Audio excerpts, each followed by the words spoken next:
1995లో పలు మార్పులు తీసుకొచ్చింది. వక్ఫ్ నిర్వహణలో పారదర్శకత, సామర్థ్యం మెరుగుపరచడమే బిల్లు ప్రధాన ఉద్దేశం. అయినా 1995 వక్ఫ్ చట్టం, 2025 వక్ఫ్ చట్టం సవరణ బిల్లులోని ప్రధాన తేడాలేంటో దూరదర్శన్ ప్రత్యేక కథనంలో ఇప్పుడు చూద్దాం.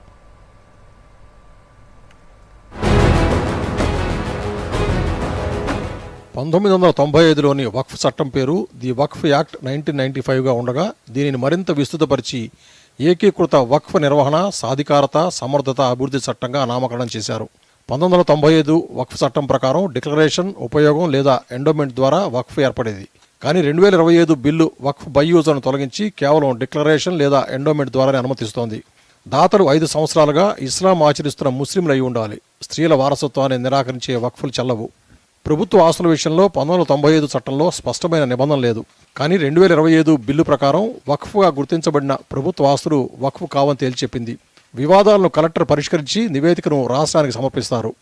వక్ఫ్ నిర్ణయ హక్కు 1995లో వక్ఫ్ బోర్డుకు ఉండగా 2025 బిల్లు ఈ నిబంధనను తొలగించింది. సర్వేను 1995 చట్టం ప్రకారం సర్వే కమిషనర్లు, అదనపు కమిషనర్లు చేసేవారు. ఇప్పుడు 2025 బిల్లు ప్రకారం కలెక్టర్లు రాష్ట్ర రెవెన్యూ చట్టాల ప్రకారం సర్వే చేస్తారు. 1995 వక్ఫ్ చట్టం ప్రకారం సెంట్రల్ వక్ఫ్ కౌన్సిల్లో అందరూ ముస్లింలు, 2 మహిళలు ఉండాలి. 2025 బిల్లో 2 ముస్లిమేతరులను చేర్చారు. ముస్లిం సంస్థల ప్రతినిధులు, ఇస్లామిక్ చట్ట మత పెద్దలు, వక్ఫ్ బోర్డు చైర్పర్సన్లు ముస్లింలు అయి ఉండాలి. వీరిలో 2 మహిళలు తప్పనిసరి. అలాగే 1995 వక్ఫ్ చట్టం ప్రకారం స్టేట్ వక్ఫ్ బోర్డుల్లో 2 ఎన్నికైన ముస్లిం ఎంపీలు లేదా ఎమ్మెల్యేలు లేదా బార్ కౌన్సిల్ సభ్యులు, 2 మహిళలు ఉండేవారు. ప్రస్తుత బిల్లులో రాష్ట్ర ప్రభుత్వం 2 ముస్లిమేతరులు, షియా, సున్నీ, వెనుకబడిన ముస్లింలు, బోహ్రా, అగఖానీల నుంచి ఒక్కొక్కరు నామినేట్ చేస్తుంది. 2 ముస్లిం మహిళలు తప్పనిసరి.